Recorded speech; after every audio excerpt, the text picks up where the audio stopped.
हम आज मंगल पाठ आरंभ करने की प्रक्रिया में आगे बढ़ रहे हैं, तो उसी में चलते हैं मंगल पाठ के लिए आप सबके आशीर्वाद से।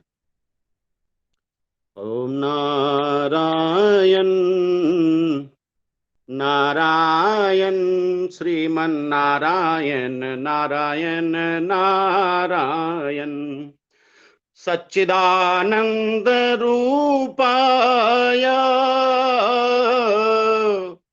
विश्वोत्पत्त्यादिहेतवे तापत्रय विनाशाय श्रीकृष्णाय वयं नुमः। श्रीकृष्ण विष्णु मधुकैटभारे भक्तानुकंपिन् भगवन्मुरारे त्रायस्व मां केशव लोकनाथ गोविंद दामोदर माधवेति विचित्र वर्णाभरणाभिरामे भिधेहि वक्त्राम्बुज राजहंसि सदा मदीये रसनेग्र रंगे गोविंद दामोदर माधवेति। गुरुर्ब्रह्मा गुरुर्विष्णु गुरुर्देवो महेश्वरः गुरुर्साक्षात् परब्रह्म तस्मै श्री गुरुवे नमः। आप गुरुओं के चरणों में सादर प्रणाम करते हुए प्रणत निवेदन है कि भागवत कथा अमृत का पान आप सब कराएं। आप सबको बार बार दंडवत सादर प्रणाम। जय श्री राम जी।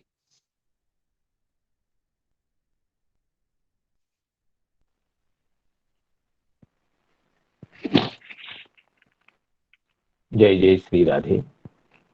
वंदेहम श्री गुरु श्रीयुतपदकमलं श्री गुरु वैष्णवांश्च श्रीरूपं साग्रजातं सहगण रघुनाथान्वितं तं सजीवं साद्वैतं सावधूतं परिजन सहितं कृष्ण चैतन्यदेवं कृष्णपादान् सहगण ललिता श्री विशाखान्वितांश्च नीलाचल निवासाय नित्याय परमात्मने बलभद्र सुभद्राभ्यां जगन्नाथाय ते नमः। अनर्पितचरीं चिरात् करुणयावतीर्णः खलु समर्पयितुमुन्नतो ज्वलरसां स्वभक्ति श्रियं हरिः पुरत सुन्दर द्वितिकदम्ब सन्दीपितः सदा हृदय कंदरे स्फुरतु वशची नंदनः।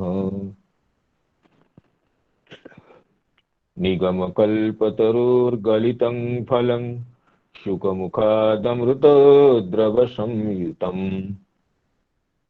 पिबत भागवतं रसमालयम् मुहुरहो रसिका भुवि भावुका यं प्रव्रजन्तमनुपेतमपेतकृत्यं द्वैपायनो विरहकातराजुहाव पुत्रेति तन्मयतया तरवोऽभिनेदु तं सर्वभूतहृदयं मुनिमानतोऽस्मि। गोवर्धनो जयति शैलकुलाधिराजो यो गोपिकाभिरुदितो हरिदासवर्य कृष्णेन शक्रमखभङ्गकृता समर्चितो यः सप्ताहमस्य करपद्मतलेऽप्यवासीत् जयति तरणी पुत्री धर्मराजस्व साया कलयति मथुराया सख्यमतीति गंगां मुरहरदयितात पादपद्म प्रसूतं वहति च मकरन्दं नीरपूरच्छलेन वृन्दावनावनिपते जय सोम सोम मौलेशनन्दन सनातन नारदेद्य गोपीश्वर व्रजविलासि युगाङ्घ्रि पद्मे प्रीतिं प्रयच्छ नितरां निरुपाधिकाङ्मे वृन्दायै तुलसी देवी प्रियायै केशवस्य च कृष्ण भक्ति प्रदे देवी सत्यवत्यै नमो नमः मूकं करोति वाचालं पंगुं लंघयते गिरिं यत्कृपा तमहं वन्दे परमानन्दमाधवं वाञ्छाकल्पतरुभ्यश्च कृपा सिन्धुभ्येव च पतितानां पावनेभ्यो वैष्णवेभ्यो नमो नमो पतितानां पावनेभ्यो वैष्णवेभ्यो नमो नमः। समस्त बुधवंदित चरण वैष्णव वर्गों को विनम्र प्रणाम करता हूँ। मनीषी मंडली को, मित्र समुदाय को, समस्त हरि कथा रस पिपासु सुधी समवाय को प्रणाम करते हुए ये अपना परम सौभाग्य व्यक्त करता हूं कि आप सभी की अनुकंपा से, आप सभी की प्रेरणा से, आप सभी की सदिच्छा से हमें श्रीमद् भागवत कथा गंगा में अवगाहन करने का ये परम सौभाग्य संप्राप्त है। तो जैसे हमारे प्रिय अवनीन्द्र जी अत्यंत मधुर कंठ से भगवत स्तोत्र पाठ करते हुए हमें प्रेरित किए हैं भगवत कथा सुधा में अवगाहन करने के लिए, तो मैं अनुमति चाहता हूं कि गत दिवस कथा की जहां पर विश्रांति हुई थी वहां से आगे कथामृत का निसेवन करने की आज्ञा हो। तो जब तक ये वात्सल्य रसमयी गोपियां श्री कृष्ण की विविध रक्षा मंत्रों से अभिरक्षित कर दिए तो माता यशोदा स्तन्यपान करा के अपने लाला को दिव्य पलंग पर सुला देती है। तब तो क्या होता है ना, ये नंदादि जो ब्रजवासी मथुरा गए थे कंस के वार्षिक करदान के लिए, वो उनका प्रत्यावर्तन का समय आ जाता है। वो लौटने जब लगते हैं तो मार्ग में ही बहुत दूर से पूतना का अत्युच्च कलेवर को देख करके विस्मित हो जाते हैं। ये तो सोचते हैं क्या हम कोई गलत जगह आ गए क्या, हम तो ठीक रास्ते में ही आए हैं, या कोई योगिनी, कोई इंद्रजालिक अपनी इंद्रजाल विद्या से कभी हमें अपने गोकुल न ला कर कहीं दूर जगह ले आया क्या, या कोई ये पर्वत कहीं से गिरकर यहीं पर आ गया है क्या, इसी तरह विस्मित होने लगे। और जब उनको पता हुआ कि किसी राक्षसी का शरीर विशेष है तो उन्होंने वसुदेव जी की बात याद की। वसुदेव जी उनको ये बताए थे कि नेहस्थेयं बहुतिथम संत्युत्पाताश्च गोकुले। हे नंद जी, आप लोगों तो राजा का कर चुका दिए हैं, हम लोगों से मिल भी गए हैं, शीघ्र लौट जाइए क्योंकि गोकुल में आजकल उत्पात विशेष हो रहे हैं। तो उनकी बात उनकी याद आ गई कि वसुदेव जी कैसे उनको पता हो गया इतने दूर से कि गोकुल में उत्पातों की संभावना है, गोकुल में उपद्रव हो रहे हैं, वसुदेव जी को कैसे पता हुआ। तो नंद बाबा ये निश्चित करते हैं कि अवश्य वसुदेव जी ऋषित्व को प्राप्त हो गए हैं। ये ऋषि विशेष के जो धर्म, ये तपस्या, आदि बल को प्राप्त हुए, अथवा कोई योगेश्वर ही पूर्व जन्म में वसुदेव जी कोई विशिष्ट योगी थे, अष्टांग योगाभ्यासी थे, जो अभी हमारे कुल में यदुवंश में हमारे भाई के रूप में जन्म लिए हैं। इसी तरह सोचते हुए जब तक ये पहुंचे तब तक क्या होता है, ये शीघ्रता से ब्रजवासी लोग पूतना के कलेवर का दाह करने का उपक्रम करते हैं। ये षष्ठ अध्याय के ये त्रयस्त्रिंशत्तम श्लोक है, इसको अभी पाठ करते हैं। कलेवरम परशुभिः छित्त्वा तत्ते ब्रजूकशः, कलेवरं परशुभिः छित्त्वा तत्ते ब्रजूकशः, दूरे क्षिप्त्वा वयवसो न्यदहन् काष्ठधिष्ठितम्, दूरे क्षिप्त्वा वयवसो न्यदहन् काष्ठधिष्ठितम्, कते ते ब्रजूकशः कलेवरं परशुभिः छित्त्वा अवयवसः दूरे क्षिप्त्वा काष्ठधिष्ठितम् ददहुः। कहीं पर कहीं काष्ठ बेष्टितम भी पाठ है। तो इसी का हिंदी में ये तात्पर्य है, तब तक ब्रजवासियों ने कुल्हाड़ी से पूतना के शरीर को टुकड़े टुकड़े करके अवयवश एक एक अवयव को टुकड़े टुकड़े करके गोकुल से दूर ले जा करके लकड़ियों पर रख करके जला दिए। इसमें श्री विश्वनाथ पाद ये कहते हैं, ब्रजोकश नाम अंत्यजा उपनंदादि आदिष्टा। नंद बाबा तो मथुरा गए थे, उपनंद जो उनके बड़े भाई जो मंत्री पद संभाल रहे थे, उन्होंने ये उनके द्वारा आदिष्ट होकर के जो ब्रजवासी लोग जो अंत्यज लोग है, कनिष्ठ वर्ग के लोग है, उन्होंने पूतना के शरीर को अवयवसह परशु भी छित्वा, कुल्हाड़ी से पूतना के शरीर को, विशाल काय शरीर है, त्रिगव्युति व्यापी नाम 6 कोश व्यापी शरीर है, तो उसको अवयवसह चरण के कई टुकड़े करते हैं, हाथ के कई टुकड़े करते हैं, इस तरह अवयवसह छित्वा, कुल्हाड़ी से पूतना का शरीर को एक एक अवयव के कई टुकड़े करके और गोकुल से दूर ले जाकर, दूर एक क्षिप्त्वा, काष्ठ बेष्टितम या काष्ठ धिष्टितम दोनों पाठ है, ददहु दाह किए। तो इतने जल्दी क्यों दाह कर लिए? थोड़ा सा आराम से करते। कहते उनको ये शंका हो गई थी कि जो विषधर प्राणी का फिर जीवन लौट आता है जब तक तो उसको दाह नहीं करेंगे, इसलिए कोई विषधर सर्प को कोई सर्प की हत्या करता है तो उसको तुरंत जला देता है। नहीं तो ये लोग में प्रसिद्धि है कि विषधर प्राणी ये पवन के संस्पर्श से पुनः जीवन लाभ कर लेते हैं। इसलिए चक्रवर्ती पाद ये कहते हैं, पुनर्जीवन शंकया विषधर जीवानाम दाहे नैव उपशांते। कहीं पूतना पुनः जीवित न हो जाए, इसलिए उसको भय से, क्योंकि विषधर विषैला जंतु तो वो बिना जब तक शरीर रहे कभी भी चेतना लौट सकती है, ये लोग को प्रसिद्धि है।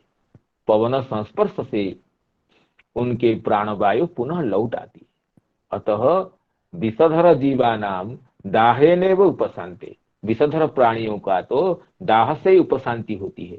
इसलिए ब्रजवासिता कनिष्ठ जातय, उपनंदादि के आदेश से ब्रज के जो अंत्यज कनिष्ठ जाति के व्यक्तिगण है, उनके जो अनुगामी है, जो आदेशवर्ती है, वही ब्रजवासी गण पूतना के अवयवस हस्त पाद हस्तादि को कई कई टुकड़े करके न्यदहन, वो दाह किए। तो इसमें बेष्टितम पाठ ठीक है, काष्ठ में बेष्टन करके, और धिष्टितम कहेंगे तो यहाँ पर अकार का लोप छांदस है, काष्ठाधिष्ठितम होना चाहिए, अधिक अकार रहेगा, और न तो न का लोप हो जाना छांदस है। तो इसमें ये पूतना का शरीर जब 6 कोश व्यापी शरीर कंस के उपवन के ऊपर गिर करके कंस के उपवन को चूर्ण विचूर्णित तो कर देता है, तो कंस का उपवन तो नष्ट हो जाता है। लेकिन ब्रजवासियों को ये लाभ होता है, पूतना के शरीर जलाने के लिए उन्हें काष्ठ का अन्वेषण करने के लिए कहीं दूर जाना नहीं पड़ता है। उस विशाल उपवन में जितने भी शुष्क काष्ठ थे, अर्धशुष्क काष्ठ थे, उनको संग्रह करके पूतना के शरीर से चूर्णित काष्ठों से ही पूतना के शरीर का दाह का प्रबंध कर दिए। ये सौभाग्य, ये सुविधा हो गई ब्रजवासियों को। पूतना का शरीर तो गिरते हुए अपने लिए काष्ठ का भी संग्रह करा दिया। इसी तरह कलेवर को दग्ध कर देते हैं।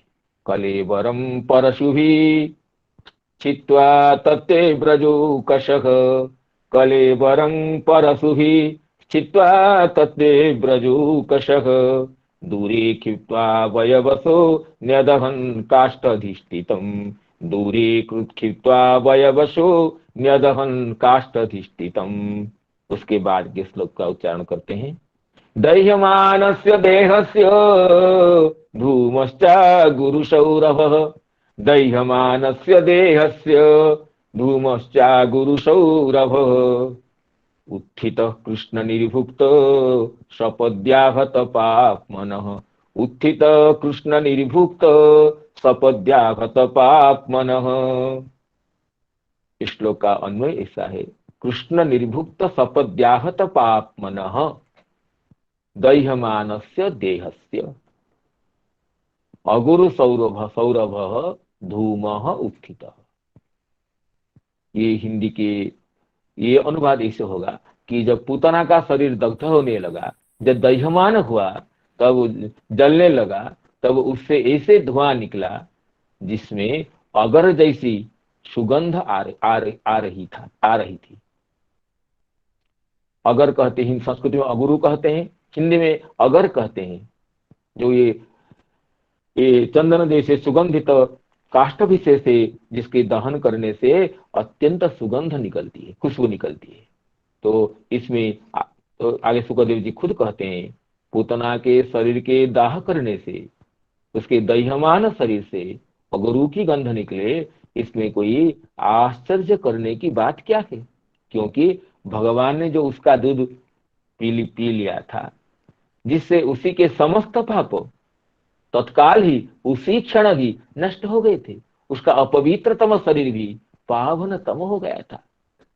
उसकी पूतना के आत्मा को जीवात्मा को तो अत्युत्तम गति मिली ही, लेकिन उसके शरीर जो राक्षसी का शरीर था, जो अत्यंत घृण्य था, अत्यंत नगण्य था, अत्यंत अपवित्रतम था, वो शरीर में भी कोई त्याज्य अंश नहीं रह गया था। इसलिए जब उसका दहन करते हैं तो उसके जो सुगंध है, जो पार्थिव अंश है, पार्थिव अंश का सूक्ष्म तन्मात्रा तो गंध है, तो जो पार्थिव अंश ये दग्ध होने से ये सूक्ष्मावस्था को प्राप्त होती है, तब उसमें अत्यंत दिव्य सुगंध, अगर उसे भी कहीं शतगुणित अधिक सुगंध खुशबू निकलती है। तो सुखदेव जी कहते हैं, ना कृष्ण निर्भुक्त सपद्याहत पाप्मनः। इसमें श्री श्रीधर स्वामी जी ये व्याख्या करते हैं, कृष्णेन निर्भुक्तः अतएव सपदि अपहतः पाप्मा यस्य, कृष्णेन निर्भुक्तः भोग विषयीकृतः कः स राक्षसी विशेषः, अतः सपदि अपहतः पाप्मा यस्य। पाप के अर्थ में एक पापमन शब्द पुंलिंगवाची है। पाप के लिए अमरकोश में पर्यायवाची 12 शब्द गिनाए गए हैं। अस्त्री पंकं पुमान पापमा, पापम किल्विष कलमशम, कलुषं ब्रुजिनैनोधो, ब्रुजिन एन ओघ, ब्रुजिन एन अंग और दुरितम दुष्कृतम। अस्त्री पंकम, पंक शब्द पुलिंग और नपुंसकलिंग दोनों में होता है, लेकिन पुमान पापमा, पापमन शब्द पुंलिंग होता है और बाकी सब नपुंसकलिंग होते हैं। पापम किल्विषं कल्मषम कलुषं ब्रुजिनम एनः अंगः दुरितम दुष्कृतम। ये जो 12 शब्द है, उसमें एक पाप के लिए पापमन शब्द है, जिसका रूप होता है पापमा।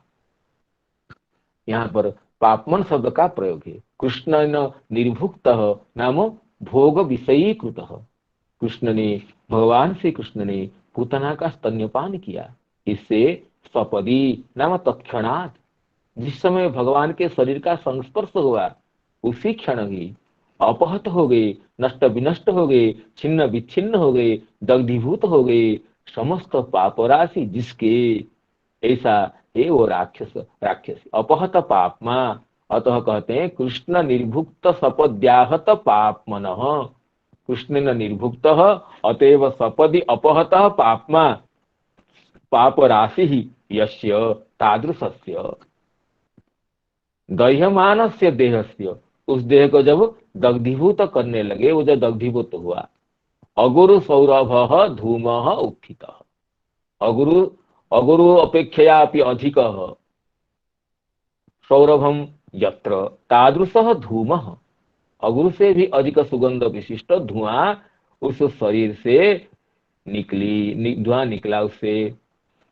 उसमें कहते हैं श्री विश्वनाथ जी कहते हैं, ये कि चक्रवर्ती पाल ये कहते हैं, तद्देहस्य कृष्ण मुख स्पर्शोत्थं महिमानं आह, पूतना का शरीर में भगवान का संस्पर्श हो गया, बालकृष्ण भगवान का जो स्पर्श हो गया, उससे उसका अपवित्रतम शरीर भी, आत्मा तो मुक्त हो ही गया, आत्मा को तो दिव्य गति मिली ही, लेकिन उसका शरीर भी, राक्षसी शरीर भी, वो भी उसका महात्मा देखिए, वो कृष्ण निर्भुक्तेन, यहाँ भुक्त को ये भावलिडंत भावत प्रत्यांत करते हैं, कृष्ण निर्भुक्तेन कृष्ण कृत स्तन्य पानेन सपदी आहतः पापमा जस्य, इसका पाप तत्क्षणात नष्ट हो गया। इसमें बृहद वैष्णव तोषणीकार बहुत एक सुंदर बात कहते हैं, कहते हैं ये दृष्टांत से कहते हैं कि मुमुक्षु भी अर्पितम श्री भगवद उपभुक्तम सद विषय महाविषमपि संसार महारोगहरम परमामृतम स्यात्, तथा तदुपभुक्तं पूतना देहमपि परम निर्दोषमपि महापावनं च जातमिति तत् धूम सौरभ्यम युक्तमेव। कहते हैं विषयी व्यक्ति, संसारी व्यक्ति, गृहस्थ व्यक्ति जब ये संसार से मुक्ति पाने की इच्छा करते हैं तो क्या करते हैं, अपने समस्त गृह परिजन समस्त विषय को भगवान के श्री चरण में अर्पण कर देते हैं। अर्पण करते ही वो विषम महाविषमय जो संसार है वो तो परम सुखमय बन जाता है। ये भगवत समर्पण का वैशिष्ट्य है। इसलिए भगवान कहते हैं तत्कुरुष्व मदर्पणम शुभाशुभ फलेरेवं मोक्ष से कर्म बंधन। हे अर्जुन, मुझे तुम्हारा जो भी यज्ञ दान तप जो भी क्रिया हो मुझे अर्पण कर दो। अर्पण करने से तुम कर्म बंधन से मुक्त हो जाए। अर्थात विषमय संसार विषय भी भगवत समर्पित होने से ये तापत्रय परिपूर्ण विषय भी, ये दुखदायक विषय भी सुखदायक हो जाता है। विषमय विषय भी अमृतमय बन जाता है। बंधनमय गृहस्थादि ये वस्तुजात भी मुक्ति के मार्ग हो जाते हैं। इसीलिए अतः पूतना का देह जब भगवत पुष्ट हो गया इसलिए वो भी पवित्र हो गया। ये तो उपयुक्त है। तो परम विषमय गृहस्थ विषय भी भगवत संस्पर्श से भगवत समर्पण से ये परम अमृतमय हो जाता है। इसमें तो 10वें स्कंध के 14 अध्याय में जो ब्रह्मा जी की स्तुति है वो प्रमाण है। ब्रह्मा जी उसमें कहें भगवान को, तावद रागादयः स्तेनः तावत कारागृहम गृहम तावन मोहोंग्र निगड़ो यावत कृष्ण नते जनाः।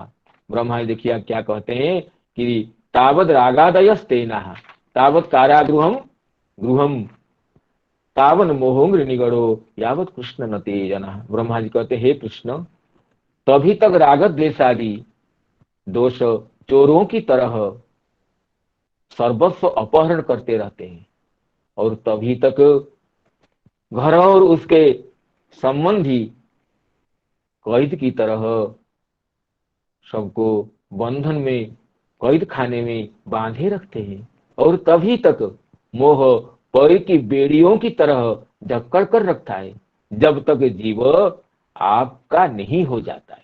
जब तक जीव आपका नहीं हो जाता है तब तक ये अनर्थ की परंपरा चलती रहती है और जब आपका हो जाता है ये तो अनर्थ ही, ये तो परम समर्थ हो जाता है। परम समर्थ होकर के आपके मार्ग में ले जाने के लिए ये सहकारी हो जाता है। कहते हैं कैसे, न रागादय तावद रागादयः स्तेनः, रागादि से राग, द्वेष और अभिनिवेश गृहीत होते हैं।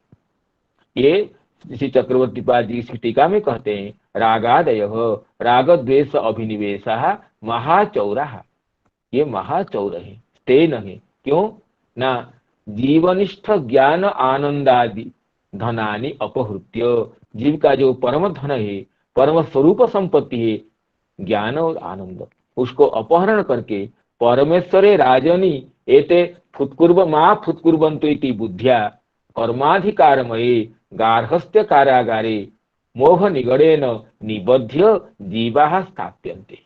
ये जो राग द्वेष अभिनिवेश, ये जो दोष है, यही महाचौर है। जीव के जो स्वरूपगत आनंद, स्वरूपगत जो ज्ञान, वही जो संपत्ति जीव का है, उसको अपहरण कर लेते हैं। और कहीं ये जीव जाकर के परमेश्वर के चरण में हमारे विरुद्ध में आपत्ति न कर लो, मानो इसी शंका से उसको ये कर्माधिकारमय गृहस्थ कारागार में मोह के निगड़ से, मोह के पास से बांध कर रख लेते हैं। जब लेकिन ये जीव भक्त संग से, सत्संग से भगवत उन्मुख हो जाता है, तब तो उसी का जो चौर थे वही परम साधु बन जाते हैं। कैसे कहते हैं, तोदीयत्वे सती तद भक्तानु भाजनत्वेन तोदीय ददाते तोदीया भवन्ति, तब उनका राग कहाँ पर रहेगा, तद भक्ते सेव राग। जब उनका जो राग माने आसक्ति, जब ये भगवान का जन्म नहीं हुआ था, उसकी आसक्ति संसार में थी। अब जब ये सत्संग से भगवत चरण किंकर हो गया, तो उसका राग तो केवल भक्तों में ही रहेगा, उसकी आसक्ति तो भक्त जनों की चरणों में ही रहेगी। तो तद भक्ते सेव राग, द्वेष कहाँ पर रहेगा ना, भक्ति प्रतिकूले वस्तुनि द्वेष, भक्ति का जो प्रतिकूल वस्तु है उसी में द्वेष रहेगा। और तो ये अभिनिवेश, जब जीव आपके चरण कमल में समर्पित हो जाता है, तो जीव का अभिनिवेश पूर्णतः आप में ही रहता है। तब ये क्या होता है ना, तब ये जो राग द्वेष और अभिनिवेश जो महाचोर बन करके जीव के ज्ञानानंद रूपक परम संपत्ति का अपहरण कर लिए थे, तब यही राग द्वेष आदि ये परम साधव भूत्वा तन्निष्ठ ज्ञानानंदादिकम अपि आनीय दधानाहते परम साधव नित्यम उपकुर्वते। तो उसी समय वो राग द्वेष अभिनिवेश आदि परम भगवान के जो दिव्य संपत्ति है, भगवत जो ज्ञान, भगवान के जो दिव्य आनंद, उसी को लाकर जीव को दे देते हैं, क्योंकि जीव का भगवत संबंध हो गया। इसीलिए भगवान गीता में कहे कि मद्भक्तः मद्भावाय उपपद्यते, मेरे भक्त को मेरे भाव, मेरे जो दिव्य ज्ञान, मेरा जो सच्चिदानंद सांद्र जो स्वरूप, उसी को भी जो ये निर्गुण स्वरूप इस जीव को प्राप्त हो जाता है। इसलिए ब्रह्मा जी सही कहते हैं कि हे श्री कृष्ण, तभी तक राग द्वेष आदि दोष चोरों की तरह सर्वस्व अपहरण करते हैं, तभी तक घर और उसके संबंधी जन कैद की तरह संबंधों के निगड़ में बांधते हैं, तभी तक मोह पै की बेड़ियों की तरह जकड़ कर रखता है, जब तक ये जीव आपके नहीं हो जाते। जब आपके हो जाते हैं तो वो विष भी अमृत हो जाता है, वो राग द्वेष आदि चौर भी परम साधु हो जाते हैं, जो बंधन कारक जो मोह भी वो मुक्ति का मार्ग हो जाता है। इसलिए श्री वैष्णव तोषणी में यथार्थ कहे कि भगवत समर्पण होने से, भगवत संस्पृष्ट होने से परम विषमय गृहस्थ संसार भी परम सुखमय अमृत तुल्य हो जाता है। परम विषमय जो गृहस्थ घर द्वार परिवार जो कारागार जैसे है, वो भगवत निकेतन हो जाता है। इसलिए पूतना का जो विषमय शरीर भी भगवत संस्पर्श से अमृतमय हो गया, उसके शरीर के दग्ध करने से ये अगुरु सौरभ धूम निकला, ये तो उपयुक्त है, इसमें कोई शंका की बात ही नहीं है। इसी तरह ये पूतना का शरीर जब तक नंद बाबा जी मथुरा से लौटते हैं, तब तक, अर्थात पूतना का शरीर दूर से देख रहे थे, जब तक लौटकर पहुंचने वाले हैं, तभी तक ये तो ब्रजवासी लोग को अत्यंत शीघ्रता से उसी शरीर का दहन कर देते हैं। कलेवरम परशुभिः कलेवरम परशुभिः छित्त्वा तत्ते व्रजूकषः दूरे क्षिप्त्वा वयवसो न्यदहन् काष्ठधिष्ठितम् दह्यमानस्य देहस्य धूमश्चा गुरुसौरभः उत्थितः कृष्ण निर्भुक्त सपद्याहत पाप्मनः उत्थितः कृष्ण निर्भुक्त सपद्याहत पाप्मनः। तो अभी आगे का जो दिव्य श्लोक है उस पर चलते हैं। पूतना लोकबालग्नि राक्षसी रुधिरासना जिघांसयापि हरे स्तनं दत्वापसद्गतिम्।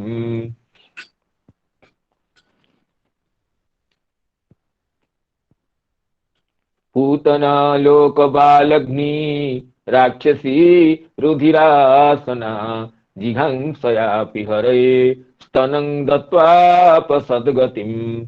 कहते लोकबालग्नि राक्षसी रुधिरासना पूतना अपि जिघांसया अपि हरे स्तनं दत्वा सद्गतिम आप। पूतना एक राक्षसी थी, लोगों के बच्चों को मार डालना ही और उनके बच्चों के खून पी जाना उसी का कार्य था, उसी का स्वभाव था, उसी की प्रकृति थी। बच्चों को मार डालना और बच्चों को मार करके उनको खून को पी जाना उसी का स्वभाव था, उसी का कार्य था, नित्यकर्म था उसका ये।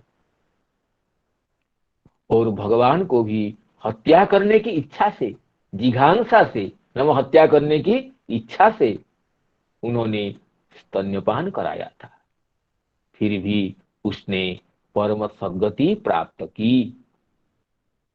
स्तनं दत्वापि सद्गतिं आप। तो इसमें आगे भी श्लोक है, दोनों श्लोकों का मिलकर यहाँ पर अर्थ होता है, इसलिए उसको युग्मक कहते हैं। तो आगे का श्लोक पढ़ते हैं। किं पुनः श्रद्धया भक्त्या कृष्णाय परमात्मने यच्छन् प्रियतमं किं नु रक्तास्तन्मातरो यथा।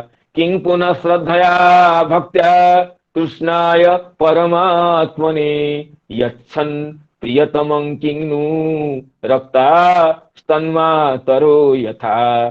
कहते ऐसी स्थिति में जब ये लोकबालग्नि रुधिरासना राक्षसी पूतना जिघांसा से आते हुए भी, हत्या करने की इच्छा से भी भगवान को स्तन्यपान करा के जब उत्तम गति को प्राप्त कर ली ये राक्षसी, ऐसी स्थिति में जो माता के समान अनुराग से युक्त जो जो परमात्मा श्री कृष्ण को श्रद्धा और भक्ति से माता के जैसे अनुराग से युक्त होकर के अपनी प्रिय वस्तु को, प्रियतम वस्तु को उन्हें और श्री कृष्ण को प्रिय लगने वाली वस्तु को जब समर्पण करते हैं तो उनके संबंध में कहना ही क्या है।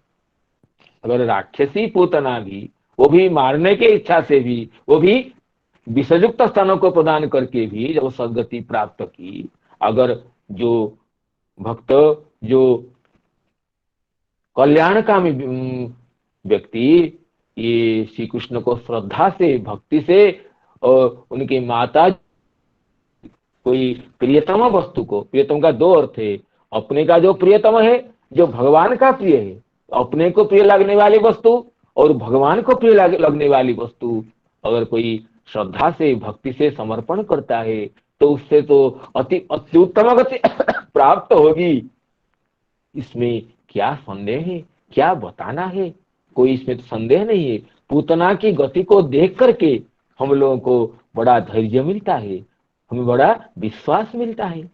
जो राक्षसी और लोकबालग्नि और जिघांसा से आई थी, वो भी विष दे करके भगवान को मारना चाहती थी और उसको सद्गति मिल गई। कोई श्रद्धा से, भक्ति से, प्रेम पूर्वक, अनुराग से भगवान को कोई प्रिय वस्तु का, प्रियतर वस्तु का, प्रियतम वस्तु का अगर अर्पण करता है तो उसके सद्गति मिलने के लिए कोई जिज्ञासा हो सकती है क्या?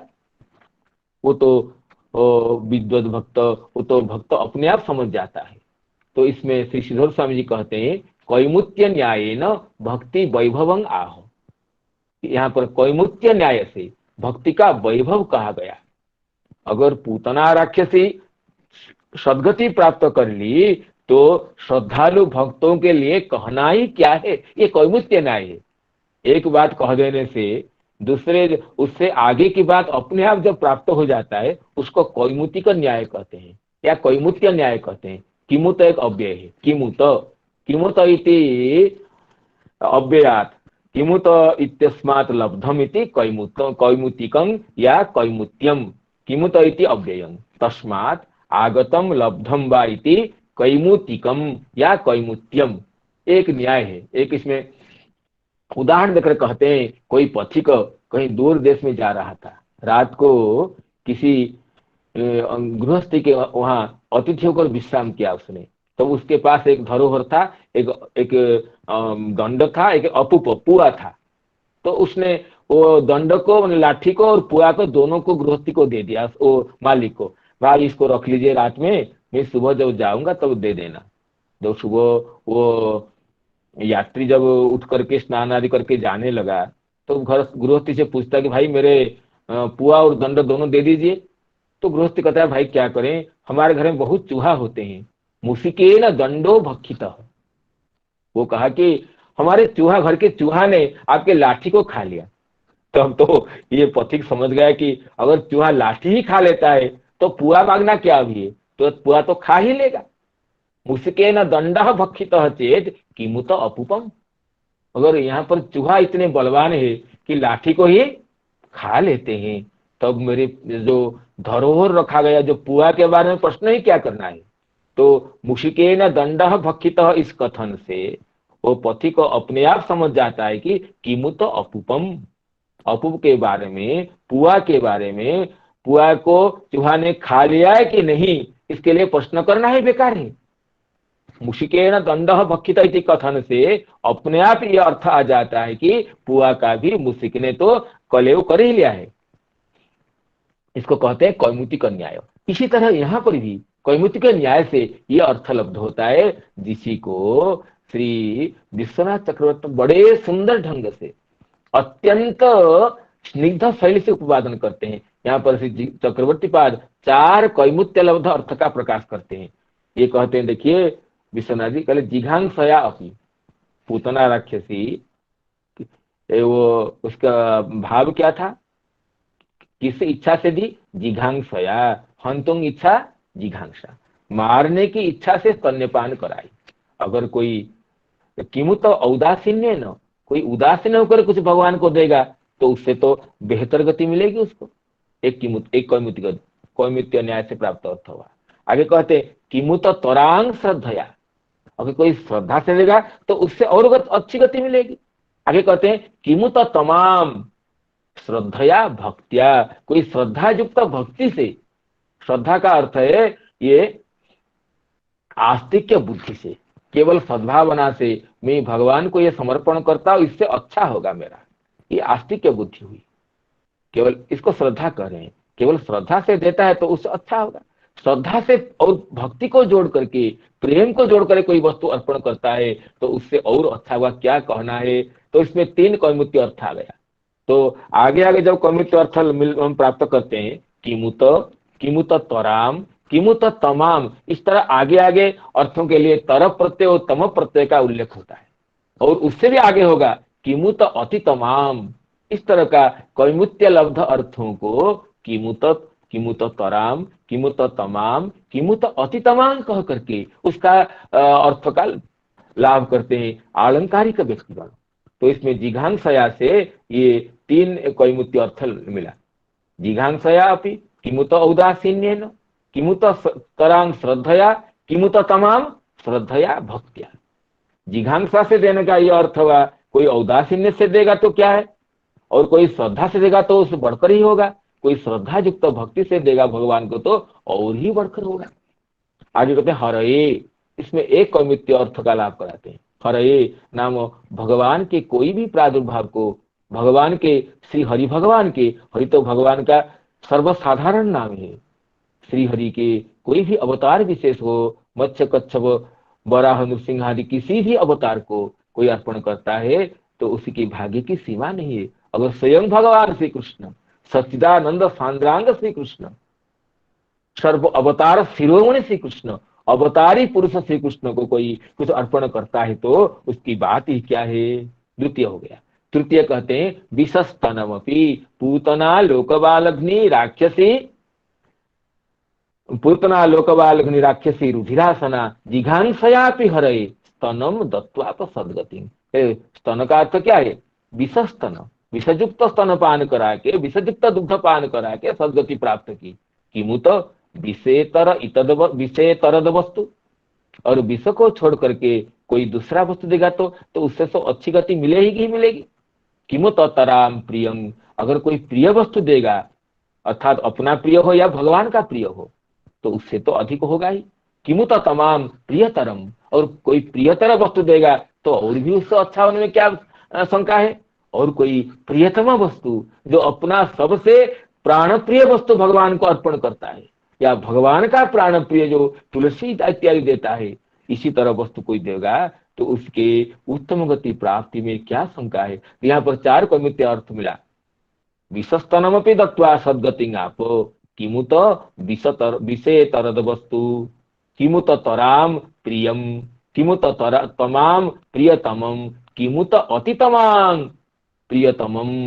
तो विष इतर वस्तु, प्रिय, प्रियतर और प्रियतम, इस तरह यहाँ चार कैमुतिक न्यायलब्ध अर्थ मिले। आगे चतुर्थ कहते हैं पूतना नामनी प्रसिद्धा राक्षसी अपि। किसने दिया ये? ना पूतना लोकबालग्नि राक्षसी रुधिरासना, जिसके नाम तो पूतना अत्यंत निंद्य नाम है, पूतान नयति हो या पूतंग नाशयति हो, और जाति में क्या है? राक्षसी है। और उसका कार्य क्या है? लोक बालग्नि, उसका कार्य यही है कि लोकानां बाला तान हंती। और दूसरी क्या है? रुधिरासना, केवल मारती नहीं है, छोटे छोटे बालकों को मार करके उनको खून को भी पी जाती है। तो सर्वथा जो निंद्य है उसी को भी उसी ने भी विषस्तन देकर भी, जिघांसा से देकर भी उत्तम गति प्राप्त की। तो ये कर्ता में कोई मित्य न्याय लगा। कहते किमुत मानुष्य हो, और कोई राक्षसी को ऐसे उत्तम गति मिलती है तो मानुषी के बारे में क्या कहना है। किमुत तरांग भक्ता, अगर मनुष्य में भी कोई भक्त हो तो वो भी उसके लिए क्या कहना है। किमुत तमांग रक्ता नाम अनुरक्त जना, और उसमें भी कोई अनुरक्त हो, प्रेम स्निग्ध हृदयवान हो तो उसके लिए क्या कहना है। उसमें कहते हैं तत्रापि किमुत अतितमांग तन्मातरः अतिवत्सला, अगर उनके माता जैसे अतिवत्सल जो जननी गण है उनके लिए तो कहना ही क्या है। इसमें कहते हैं किमुत तन्मातरः पूतना लोकबालग्नि राक्षसी रुधिरासना जिघांसयापि हरये स्तनं दत्त्वाप सद्गतिं किं पुनः श्रद्धया भक्त्या कृष्णाय परमात्मने यच्छन् प्रियतमं किंगनु रक्ता तन मातरः जथा। भगवान के माताओं की जैसे, भगवान की तो एक ही माता है, यशोदा जी है, तो मातर क्यों कहा गया। इसमें श्री श्रीधर स्वामी जी ये कहते हैं तन मातर इति वत्सहरण लीला अभिप्रायेण बहुवचनम तदा ही गो गोपिका तदा तन्मातर अभवन। जब ब्रह्मा जी भगवान की लीला को दर्शन करने के लिए, किसी महनीय मधुरमय लीला को देखने के लिए भोजन करते समय ब्रह्मा जी भगवान की सखाओं को और बछड़ों को हरण करके ले जाते। तो भगवान इस बात को जान करके चुपचाप क्या होते हैं, भगवान अपने ही स्वरूप से सारी बछड़े बन जाते हैं और सखा बन जाते हैं। और जिस सखा के जैसे आकृति रूप, जिसकी वाणी जैसी वेशभूषा वस्त्र अलंकार सभी भगवान उसी रूप में परिणत हो जाते हैं। और जिसकी जो लाठी था, जिसके जैसे ये थे जस्ती था, जिसका जैसे छींके वगैरह थे, उसी तरह भगवान सभी रूप में पड़ जाते हैं। ताबड़ दष्टि विषाण दलसिग विभूषांबरम। तो जब बन जाते हैं और बनकर जब घर को लौटते हैं तो अब तो समस्त बछड़े भी श्री कृष्ण ही बछड़े है, और समस्त सखा जो ले गोपगण है श्री कृष्ण का सखा, वो भी सखा के नहीं है, श्री कृष्ण ही तत्तद्रूपी परिणत है। तो ब्रजवासिनी जो जननीमयी गोपियां जो वात्सल्य में गोपियां श्री कृष्ण को देखकर ये सब समझ जो सोचती, काश मैं भी श्री कृष्ण की माता होती तो मुझे भी इन नंदलाला को स्तन्यपान करने का अवसर मिलता। आज सभी उन्हीं माताओं का ये सौभाग्य पुंज परिपूर्ण हो गया, ये उनको पता नहीं है। लेकिन जब ये श्री कृष्ण ही सखा बन करके लौटते हैं तो कहते हैं तन्मा तरो वेणु रवत त्वरोत्थिता उत्थाप्य दुर्भि परिरभ्य निर्भरम स्नेह स्नुत स्तन्य पयसुधा सबम मत्वा परब्रह्म सुता न पाय।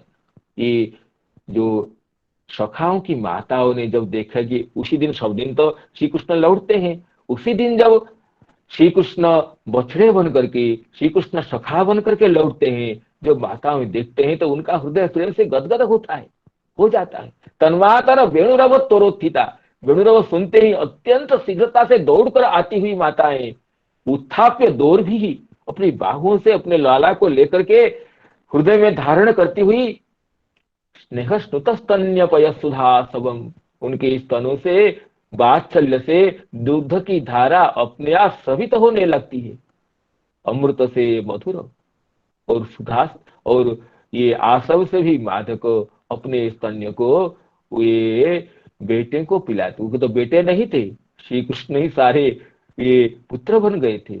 और गैया भी, जो गायों की, जो गैया तो अत्यंत भाग्यवती धेनु है ये नंद बाबा के, वो भी श्री कृष्ण को देखकर सोचते थे अगर श्री कृष्ण मेरे बछड़ा होता तो मैं नंदलाला को दूध पिलाती। आज उनकी भी सौभाग्य की परिपूर्ति हो गई। ये गाय लोग भी श्री कृष्ण को ही अपने वत्स मान करके, बछड़ा मान करके अत्यंत प्रेम से दुग्धपान कराई, स्तन्यपान एक दुग्धपान कराई। तो इसलिए कहते हैं वो उन्हीं सबको उपलक्षण करके तन मातरो यथा, यहाँ बहुवचन हुआ है, श्रीधर स्वामी ये कहे। तो इसलिए तन्मातरो वेणुरवत्वरोत्थिता उत्थाप्य दुर्भि परिरभ्य निर्भरम स्नेह स्नुत स्तन्य पयसुधा सबम मत्वा परम ब्रह्म श्रुता न पाययन।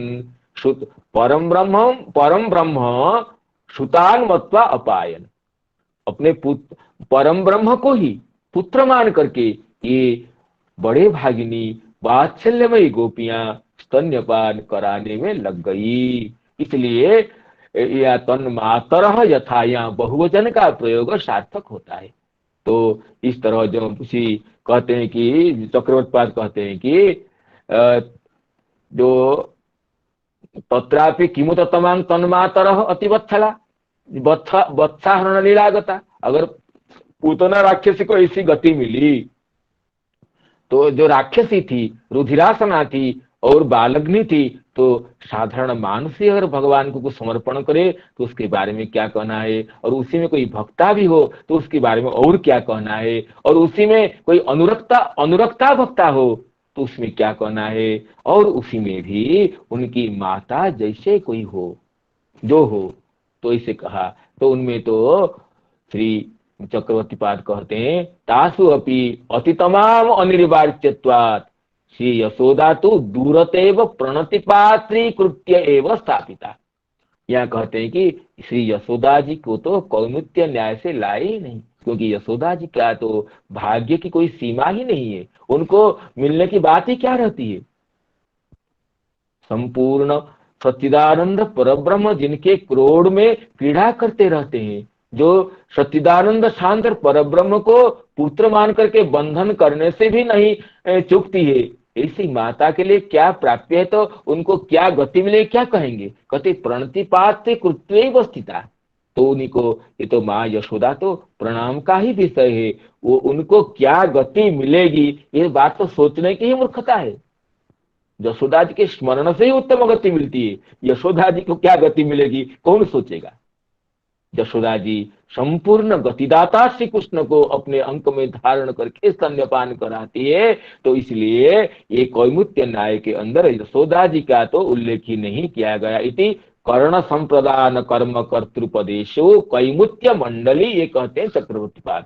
कर्ण में जिघांसा से हुआ तो श्रद्धा से क्या न हो सकती है, श्रद्धा भक्ति से क्या नहीं होगी, एक कर्ण में होगा। संप्रदान में अगर साधारण से भगवान को करता है तो ऐसी गति होती है, कोई परब्रह्म श्री कृष्ण को, ये अगर अगजंगम स्थावक समाकर्षक श्री कृष्ण को अगर कोई अर्पण करेगा तो क्या गति नहीं मिलेगी। और कर्म पद में विषस्तन्यपान करा के ऐसी गति हुई, कोई तो अमृतमय वस्तु, प्रिय वस्तु, प्रियतर वस्तु, प्रियतम वस्तु प्रदान करके उसे क्या गति में नहीं मिलेगी। और कहते हैं ये करण संप्रदान कर्म कर्तृपदेश, पूतना राक्षस को ये गति मिली तो मानुषी को, उसी में कोई भक्ता को, उसमें की अनुरक्त भक्ता को, और उसी में मातृ जैसे भाववती भक्ता के लिए क्या गति मिलेगी, उसमें बताना ही क्या है। इसी तरह यहाँ पर चार कैमुत्य न्याय से करण संप्रदान कर्म कर्तृपद में कैमुत्य मंडली दे करके चक्रवर्ती पाद अद्भुत शैली से अत्यंत सुदुर्लभ अर्थ का प्रतिपादन किए हैं। पूतना लोक बालग्नि राक्षसी रुधिराशना जिघांक्षया पिहरे स्तनं दत्वापसद्गतिं, जिघांसया पिहरे स्तनं दत्वापसद्गतिं, किं पुनः श्रद्धया भक्त्या कृष्णाय परमात्मने, यच्छन् प्रियतमं किं नु रक्तास्तन्मातरो यथा, यच्छन् प्रियतमं किं नु रक्तास्तन्मातरो यथा। तो इस श्लोक के बाद हम आगे के श्लोक में चलते हैं। ये भी दिव्यतम श्लोक है। कहते हैं पद्भ्यां भक्त हृदिस्थाभ्यां वन्द्याभ्यां लोक वंदिते, पद्भ्यां भक्त हृदिस्थाभ्यां वन्द्याभ्यां लोक वंदिते, अंगम यस्या समाक्रम्य भगवानपि वत स्थनम, अंगम यस्या समाक्रम्य भगवानपि वत स्तनम, यातु धान्यपि सा स्वर्ग मवाप जननी गतिम, यातु धान्यपि सा स्वर्ग मवाप जननी गतिम, कृष्ण भुक्त स्तन क्षीरा किमु गावो नुमातरः, कृष्ण भुक्त स्तन क्षीरा किमु गावो नुमातरः। इसमें भी ये दोनों श्लोक युग्मक है, दोनों श्लोक के मिलन से अर्थ होता है, इसलिए दोनों श्लोक की अर्थ करेंगे। तो इसमें कहते हैं भगवान के श्री चरण कमल के चरण कमल सबके वंदनीय, ब्रह्म रुद्रादि से भी वंदित है। वंद्याभ्यांग लोक वंदिते, लोक वंदिते ही वंद्याभ्यांग।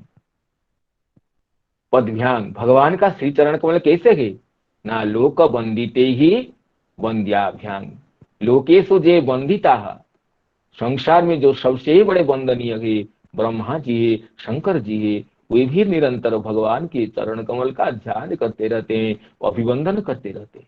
लोक वंदिते ही वंद्याभ्याम, तो भगवान के श्री चरण कमल सबके वंदनीय, ब्रह्मा प्रभृति देवता के द्वारा भी वंदित है। और ये चरण कमल कैसा है ना, भक्त हृदयस्थाभ्यांग, भक्त के हृदय का जो धन है, भक्त के हृदय में जो निरंतर ध्यायमान है, भक्त के मानस में, भक्त के चित्त चंचरीक में जिसके चरण कमल का मधु निरंतर आस्वाद्यमान है, उन्हीं चरण कमलों से भगवान पूतना का शरीर को दबा करके समाक्रम्य स्तन्यपान किया। अंगं यस्या समाक्रम्य लोकवंदित भक्त जन हृदय कथन चरण कमल से भगवान राक्षसी पूतना के शरीर को दबा करके समाक्रम्य स्तनपान किया था। वो इसी से वो राक्षसी होने पर भी उसे अत्युत्तम गति, जननी जैसी गति प्राप्त हुई।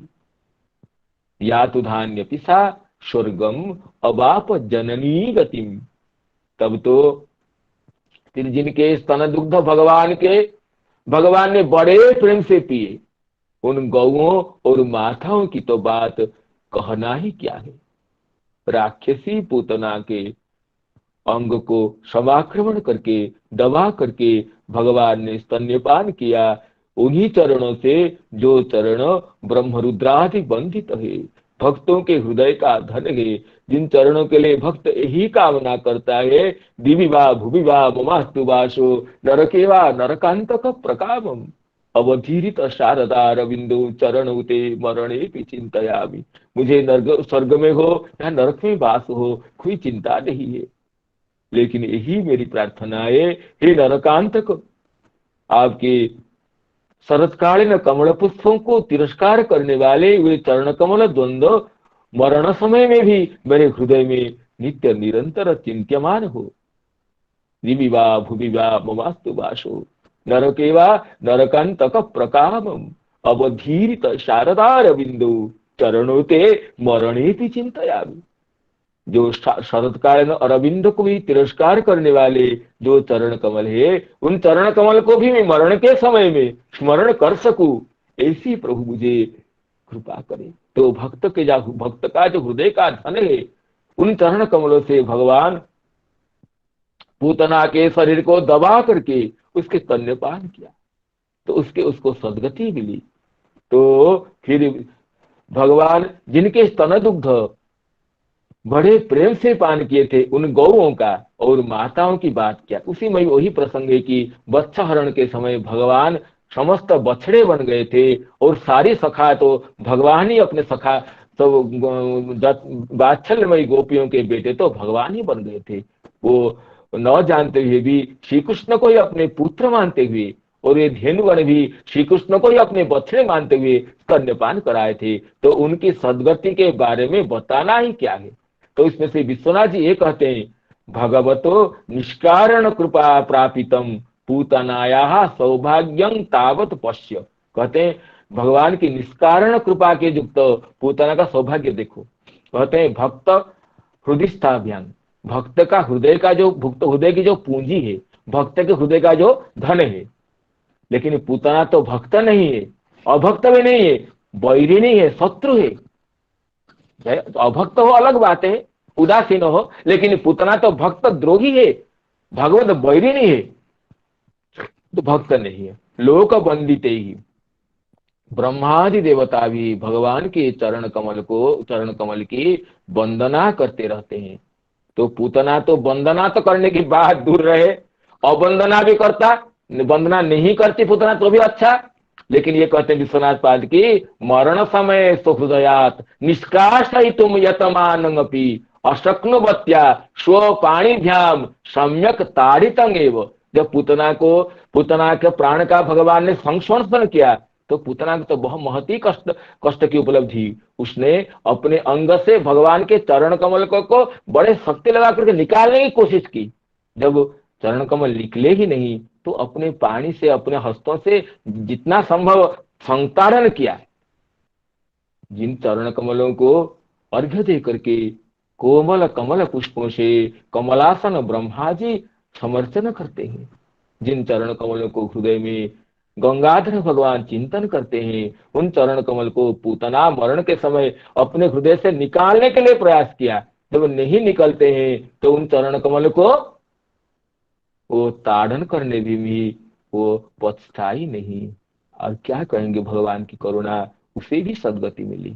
और क्या कहें, भगवान ने कैसा किया, न स्तन्यपान किया, कैसे, समाक्रम्य सम्यक आक्रम्य, न तो यथा कथंति स्पृष्टा, केवल स्पर्श मात्र करके नहीं, पूरे जोर से दबा करके भगवान स्तन्यपान किया, कहीं ये भाग न जाए। स्तन्यपान करने के लिए बड़ी चेष्टा से आई, कहीं न भाग जाए, ये सोच करके भगवान ने स्तन्यपान कर अंगं समाक्रम्य भगवान स्तनम अपिबत शास्त्र पूतना जननी गतिम स्वर्गं अवाप। तो इसी को विस्तार से विचार करने की बात है। तो समय तो अभी आ गया है, समाप्ति की दशा में है। तो पूतना की क्या प्राप्य है, इसमें तो कहते हैं जननी गतिं प्राप, फिर कहते हैं स्वर्गं प्राप। और जननी को स्वर्ग की कोई सामर्थ्य है क्या, जननी गति देने की? स्वर्ग तो क्षण भंगुर है, नश्वर है। तो स्वर्गं सा पूतना जननी गतिं प्राप, और ये स्वर्गं प्राप, स्वर्गं अवाप, और लेकिन ब्रह्मा जी चतुर्दश अध्याय में 10वें स्कंद में कहते हैं कि ऐसा घोष निवासिना मुत भवन किंदेव राते तीन चेतो विश्व फलात् फलं त्वदपरम कुत्रापयन मुह्यति सद्वेषा दिवपूतनापि सकुला त्वामेव देवा पिता। पूतना आपको ही प्राप्त की पूतना ने, जद्धामार्थ शोध प्रियात्म तनय प्राणाशया तत्कृते। और तृतीय स्कंद में उद्धव जी कहते हैं अहोबकीयम स्तनकाल कूटम जिघांसयापि दत्वा सद्गति अहोबकीजं स्तनकालकूटं लेभे गतिं धातृचितां ततोन्यम कंबा दयालुं शरणं ब्रजेम। जो पूतना अहोबकीजम स्तन कालकूटम, स्तन में कालकूट विष का लेपन करके पूतना आई थी, उसने धातृचितां गतिं लेभे। उसमें उद्धव जी कहते हैं धात्री उचित गति को प्राप्त की पूतना ने। तो पूतना की प्राप्ति के विषय में ये सारे पक्ष आते हैं। अब आप स्वर्गम जननी गतिम और धातृजिताम गतिम, और ये त्वामेव दधामार्थ सूत ये एसां घोष निवासिना मुत भवान किंदेव राते तीन चेतो विश्व फलात् फलं तदपरम कुत्रापेन मुह्यति सद्वेषा दिव पूतनापि सकुला त्वामेव देवा पिता। पूतना अपने कुल के साथ अकेले नहीं, अपने कुल के साथ आपको ही प्राप्त की पूतना ने। इसी तरह जो जितने पक्ष आते हैं, सदगति तो प्राप्त की, सदगति सतांगति सदगति है, सतीचाशोगति सदगति है। तो पूतना की जो प्राप्ति के बारे में हम आप सभी की अनुकंपा से, भगवान की परमानुकंपा से, ये लोक बालग्नि रुधिरासना राक्षसी जिघांसा से भी भगवान को स्तन्यपान करा के जो उत्तम गति प्राप्त की, जननी जैसी गति प्राप्त की, उस गति के बारे में हमारे आचार्य वृंदों का क्या अभिमत है, उसकी विचार हम आगे करेंगे। तो अपने वचन में हुई त्रुटि विच्युतियों के लिए क्षमा याचना करते हुए पुनः आगामी दिवस में आप सभी के साथ हरि कथा मंदाकिनी में अवगाहन करने की सौभाग्य की अभिलाषा करते हुए मैं अपनी वाणी को विराम देता हूँ। हरे कृष्ण कृष्ण कृष्ण हरे हरे, हरे राम राम राम हरे हरे। जय सिया राम। सादर प्रणाम, सबको प्रणाम। श्री हरे कृष्ण महाप्रभु जी के चरणों में सादर प्रणाम करता हूँ। राधे राधे। अहो बकीयं स्तनकालकूटं जिघांसया पाययदप्य साध्वी लेभे गतिं धात्र्युचितां ततोऽन्यं कंबा दयालुं शरणं ब्रजेम। आज हम लोग पूतना के प्रसंग में कलीवरम परशुभिश्चित्वा तत्ते ब्रजौ कसः दूरे क्षिप्त्वा वयवशो न्यदहन काष्ठधिष्ठितम, यहाँ से हम लोगों ने प्रारंभ किया और इस श्लोक की व्याख्या बहुत ही सुंदर रीति से आपने की। और कदाचित यह संदेह हो जाए कि पता नहीं इसका मोक्ष हुआ कि नहीं हुआ, पता नहीं चलता, इसलिए वहां कहा गया कि नहीं दह्यमानस्य देहस्य धूमश्चागुरु सौरभः। इसकी व्याख्या आपने बहुत सुंदर की कि पार्थिव अंश के दाह होने से जो उत्पन्न सौरभ है सामान्य देखा नहीं जाता है, यह मोक्ष का ही सूचक है। यह आपने बहुत अच्छी बात कही।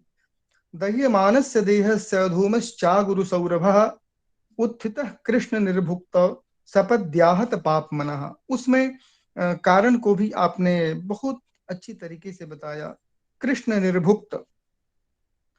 तो इसके कारण जो है, और इसके बाद जो है आगे के प्रसंग में आपने पापमा की व्याख्या बहुत सुंदर की, और पापमा कहाँ का रूप है, कैसे है, व्याकरण की दृष्टि से हम लोगों को आपने अवगत कराया।